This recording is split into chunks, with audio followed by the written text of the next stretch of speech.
జోగులాంబ గురించి చెప్పండి, అసలు ఏంటి ప్రత్యేకత? ప్రత్యేకత అంటే ఇది ఆ 18 శక్తిపీఠంలో ఈ అమ్మవారు 5వ శక్తిపీఠం. ఇక్కడ వచ్చేసి తెలంగాణలో ఈ అమ్మ విజృంభించింది శక్తిపీఠం కాబట్టి. ఇక్కడ శివుడు ఎక్కడో, పార్వతి పరమేశ్వరులాగా. అక్కడ కాశీ ఎట్లనో ఇక్కడ ఇది దక్షిణ కాశీ, అక్కడ ఉత్తర కాశీ. ఇక్కడ వచ్చేసి అమావాస్యకు పౌర్ణమికి శుక్రవారం హోమం జరుగుతుంటది, చండీ హోమం మంచిగా ఉంటది. పంతులు గారు మంచిగా చేస్తుంటారు. అట్లా భక్తులు వస్తూనే ఉంటారు.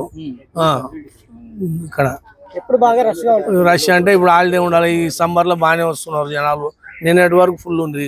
ఇంకా శుక్రవారం, శనివారం, ఆదివారం, సోమవారం 4 రోజులు ఫుల్ ఉంది.